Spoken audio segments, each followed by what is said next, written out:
Olá, vamos falar sobre narcisismo primário e borderline. Múcio Vasconcelos, o seu psicanalista e coach. O que nós aprendemos com Freud é que o narcisismo primário é extremamente importante em nossas vidas. Como o narcisismo primário ele é produzido, ele é criado. Então vamos lá. Quando nós estamos na barriga da nossa mamãe, muitos de nós têm a fantasia de que aquele é um mundo absolutamente perfeito e maravilhoso. Pois eu lhes digo que não é exatamente assim.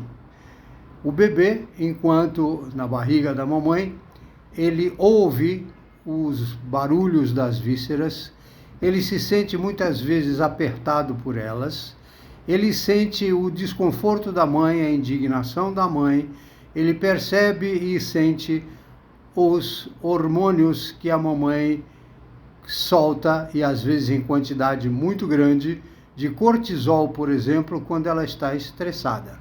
E convenhamos, ao longo de 9 meses, muitos momentos há em que ela esteve, está ou estará estressada.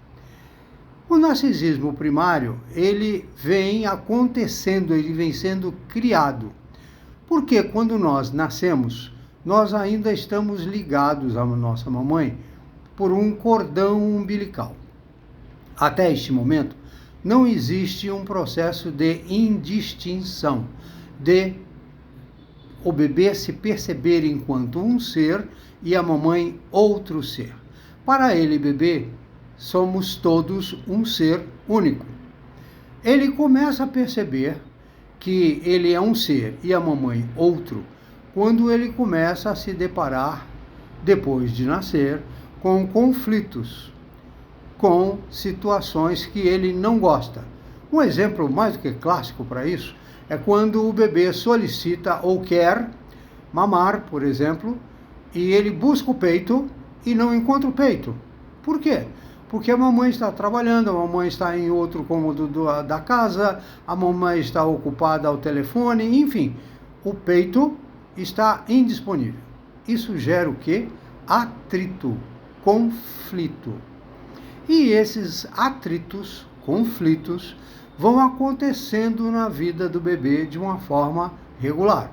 Então ele chora, esperneia, nem sempre que ele chora e esperneia, o socorro vem de imediato, às vezes sim, às vezes não. Então, mais conflito, mais atrito, mais processo de conscientização para o bebê de que ele é um ser e a mamãe é outro ser. Passado algum tempo de nascido, o bebê passa por uma experiência muito interessante, que é o que Lacan chama de o estádio do espelho.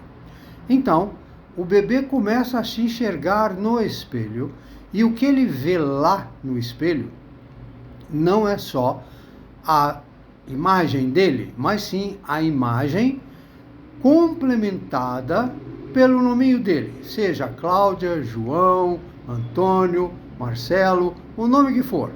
E normalmente é acompanhado de: olha que bebê lindo, olha como ela é graciosa, olha como ele é forte, olha como ele é o rei da casa, etc, etc, etc. Todos esses elogios que todos os bebês recebem. A partir da mamãe, do papai, do vovô, do titio, do primo, etc, etc, etc. Então, ele, quando olha para o espelho, ele vê essa imagem acompanhada de toda essa narrativa. Essa imagem especular faz com que ele vá construindo a sua própria identidade. Imagine que essa construção desse eu, ela é como se fosse um limite, como se fosse uma construção, como se fosse uma borda, como se fosse um estabelecimento de que dentro desse círculo, dentro desta borda, está você, com a sua imagem e todo o seu repertório pelo qual você é reconhecido. O problema começa quando esta borda, este desenho, esta construção, por alguma razão, não importa qual, interna ou externa, sofre algum tipo de violência, sofre um evento negativo, sofre uma crítica pesada, sofre qualquer tipo de situação que faz com que esta borda sofra algum tipo de fissura, algum tipo de rompimento, algum tipo de não construção sólida e adequada. O que passa a acontecer então é que o border ele passa a ter a concepção que muitas vezes ele está dentro desta borda ou fora desta borda.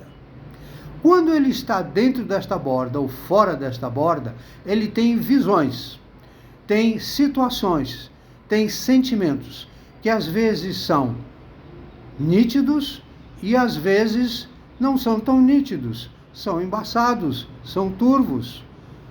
Quando isso acontece por muitas vezes, ou seja, essa visão é turva, é embaçada, não é nítida, ele passa a ter conflitos. Este eu dele passa a necessitar de ajuda.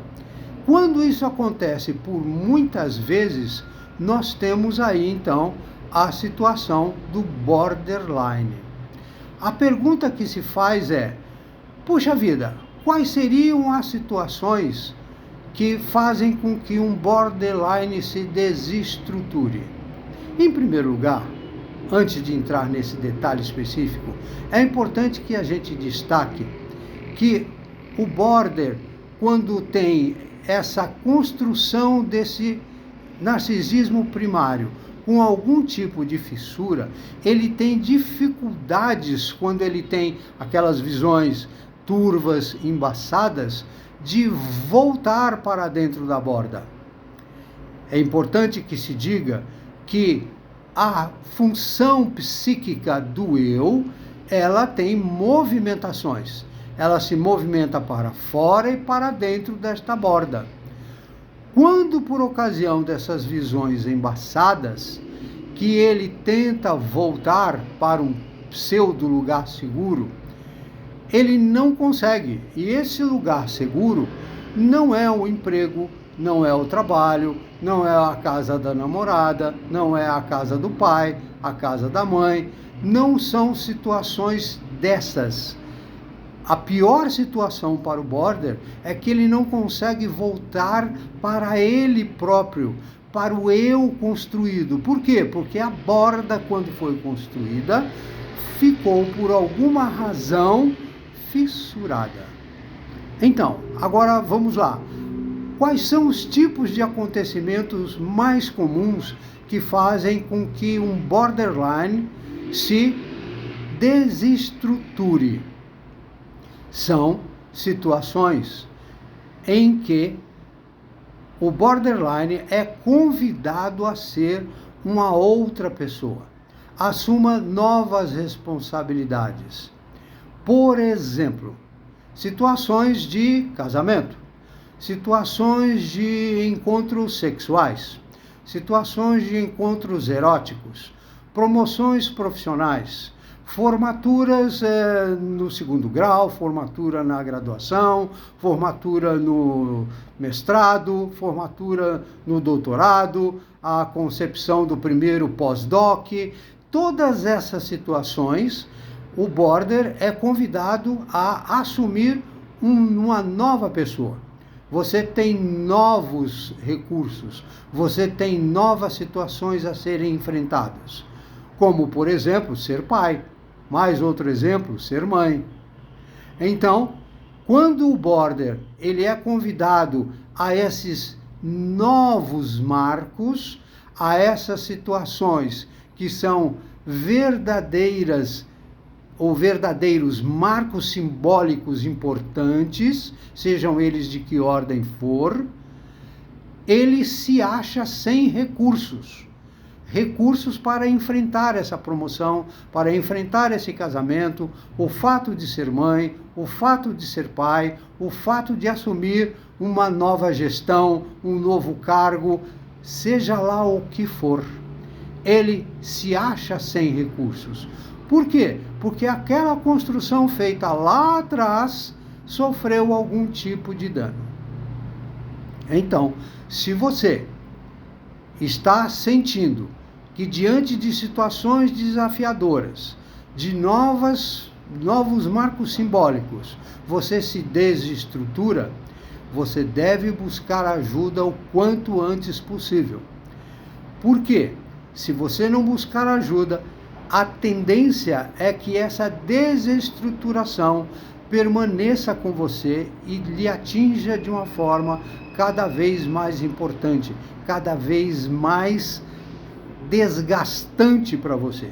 E isso, obviamente, atrapalha a consecução dos seus objetivos, os seus relacionamentos pessoais, familiares, amorosos, eróticos, todo o espectro da sua vida que você puder imaginar. Então, eu sugiro a você que, se você percebe que tem essas desestruturações, busque ajuda profissional. Não procrastine. Muitas vezes, nós não temos esses recursos à nossa disposição. Aí o trabalho é um pouco mais longo. Algumas vezes, os recursos existem. E aí o que nós temos é o que? Reconstruir a borda, realinhavar a borda, alinhavar a borda. Para quê? Para que você possa viver mais feliz, mais contente com você mesmo. Pense nisso. Um abraço. Até a próxima oportunidade.